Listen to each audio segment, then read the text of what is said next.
Queen Charlotte's wigs aren't just ordinary hairs, but works of art that take time and wild inspiration to assemble. And you know what's even crazier? Some of the wigs tell particular stories that can be used to know what has happened both in the past and recently. However, the insane work behind the wigs and the information they carry are about to blow your mind. Queen Charlotte's wig making process started by testing colors that would best suit the queen and blend with the era in which Bridgerton was set. To achieve this, a palette of colors was chosen that had to look good on camera but also make the queen stand out. So silver, gray, and white were all selected in their various shades as they could all come together in one wig to make it elegant. However, there are times when the colors aren't available, so the hairstyling team of the spin-off series, Queen Charlotte, comprising Nick Collins and Giorgio Galliero, had to dye the hair to get the desirable colors. Now, another crazy thing about the wigs is that they have to be enormous, just like viewers have seen, and that means a wig cage gets built first before the wigs can be styled. These cages were made with light wires that could easily form an interesting shape. So, since the queen changes her hair frequently and never repeats any of the wigs, the wig cages would have to come in different shapes, and lots of these cages were crafted behind the scenes. Also, building cages must be thoroughly considered by checking the scenes where they will be used. For instance, if the queen is traveling in a carriage, the hair won't be as huge so that it could fit into the carriage. Most of these wigs were custom made for Golda Rosheuvel, who plays the older character, and India Ria Amartifio, who portrays the younger one. So the wig's height is always considered, especially for the older cast who had to wear lots of the wigs on set. But then, the wigs Queen Charlotte wears in the Bridgerton series all have their own iconic meaning and Easter eggs that you never knew existed, and all of these will be exposed soon. Curls on the wigs were also created from scratch behind the scenes. The show's hairstylists don't just buy hair that already has curls, they have to curl it up to look like royal hair from the Regency era. And in this case, the character's black textured hair was also taken into consideration before the wigs could be curled. So to curl the wigs, as you can see, they have to pick strands of hair one after the other and wrap around tiny pins in a process called rick-racking. This procedure can take up to 14 hours, and it also requires a lot of hands to achieve a fast and efficient result, and the end product always looks curly and twisted to suit the style or looks the stylists aim for. Also, the colors of the wigs are made darker to create a specific type of illusion that shows there's a lot more going on with the hair than the eyes can see. With such a heavy layer of hair made with cages, another cause for concern on set was the balancing of the hair. In the show, the wig always has to sit elegantly on the queen's head without bending or looking inconvenient for her to wear. Queen Charlotte's huge hair doesn't come from one wig alone, as many wigs could sometimes get stitched together, even if the cages underneath help with the shape or direction of the hair. So, it's not easy for the actress to carry the wigs on her head throughout the filming of a scene, which can last 12 hours or more. But the crazy thing is that the actress Golda almost got a big problem from the wigs sitting on her head, and it's not something anyone can endure. She revealed that the wigs she wore in Queen Charlotte were very heavy, and she had no choice but to support it with a neck brace so it didn't hurt her. Golda talked about how stressful the wigs were on the spin-off series when she said, "Yes, they are heavy. Very, very, very, very heavy. That includes driving to the set because the costume and the wig are too big to get changed in the trailer like everybody else does. So there is a point where I have to be driven to set in a van. Sometimes I have to sit on the floor of the Sade van because the wigs are too high." And this kind of stress is what the actress goes through every time Bridgerton is filming. Another of her wigs was full of rolls which went high up, and instead of styling modern and convenient rolls to achieve this look, the stylists went deeper into creating the rolls from the 18th century. Then they started rolling the hair strands by strands.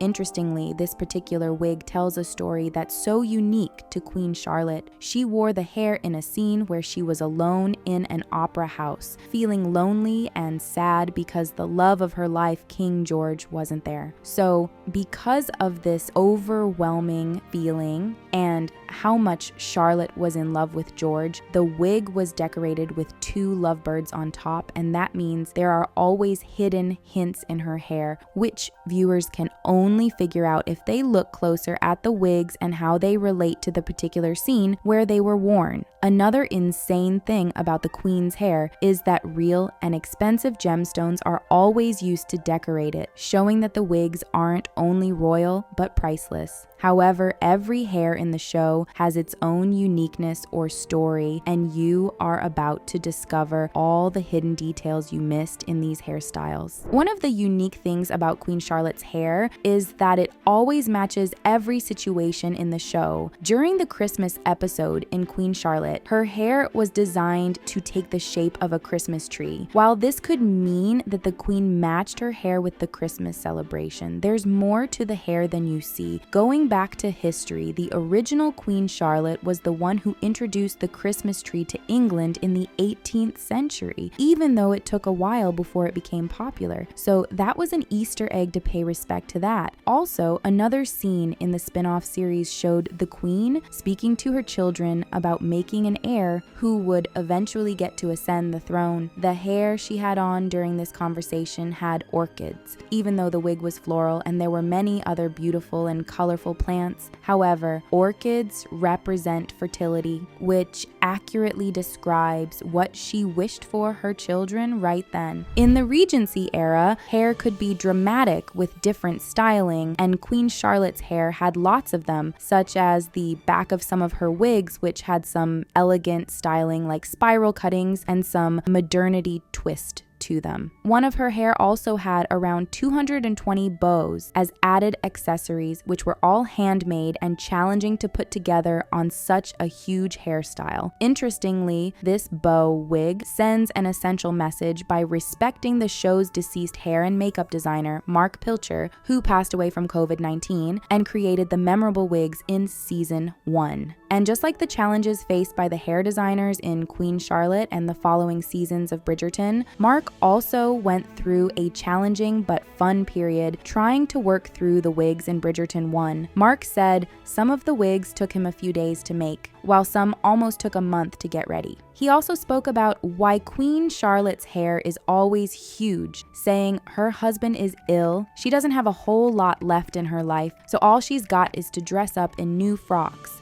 As mentioned earlier, the Queen doesn't repeat wigs, but that wasn't the initial plan. Her hair budget was proposed to be minimal, as she was booked to have only 2 wigs in the first season. However, this got changed and they figured it was best that she change her hair anytime she stepped out of an outfit.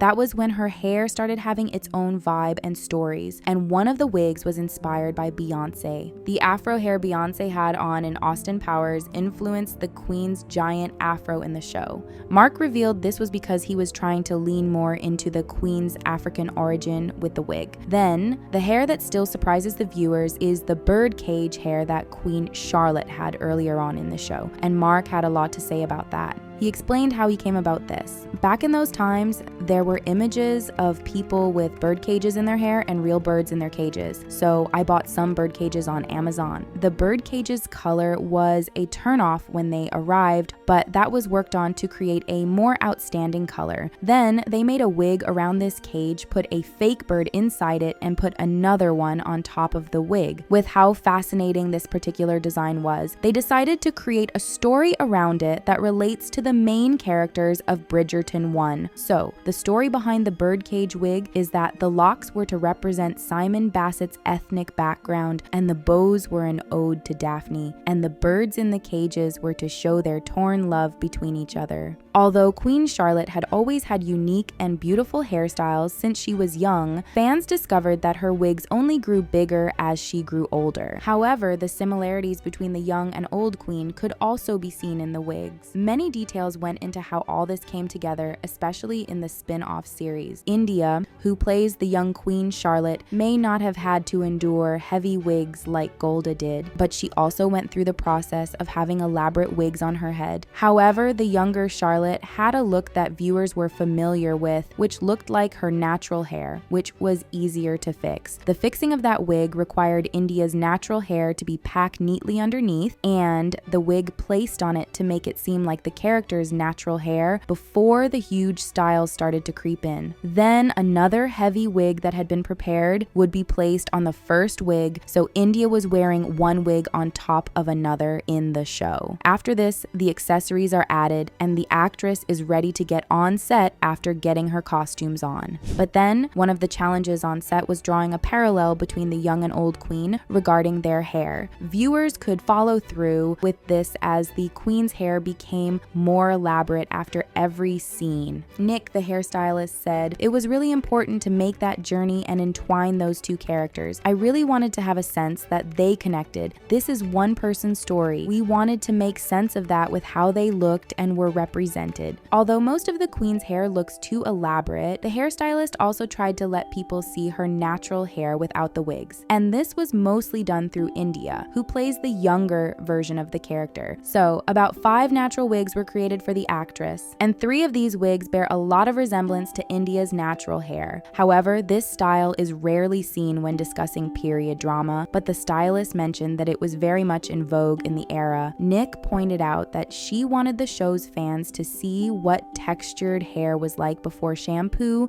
conditioners, and hot combs became a thing. Also, she wanted to ensure that natural black hair was shown and explored in the show. Then, as Queen Charlotte got older, her natural hair color started transforming into gray, mixed with her wigs to showcase her growth. Apparently, Queen Charlotte's hair game will constantly be on top, as one of her wigs, Teased for season 3, excites fans about what's to come. This wig is similar to the bird cage wig, but this one has moving powered swans inside. It has raised many people's eyebrows, wondering why Regency drama hair would have such battery enhanced hair, but not much explanation has been given on that. Emma Rigby made this wig under the supervision of the show's hair and makeup stylist Erica Ukist. Then, just like her previous wigs, this hair has some critical and historical ornaments, and also the hair contains some Easter eggs and stories peculiar to some of her wigs. The moving swans in this hair predict the life-changing transformation the main lead, Penelope, goes through in season 3. Erica took over as the hairstylist and makeup artist of Bridgerton in season 2, and she followed Mark's steps to make more giant wigs for the queen. And just like the other seasons and the spin-off of Bridgerton, Erica settled on one thing first: no repetition. She spoke about Queen Charlotte and her wigs, saying, "She is the theater, she controls everything, and she does that partly through her appearance. I wanted to make sure she never wore the same wig twice." So even though Erica had the same goal of making tall and robust wigs for the queen, she took a slightly different approach. Firstly, she ensured the wigs matched her costumes, so she worked with the costume department to know what hairstyle would suit the outfits best before crafting one. Then, all hair textures had different patterns, and Erica was very firm in maintaining that. They made different styles, from straight hair to loose and tight curls. However, instead of working on the wigs individually before balancing them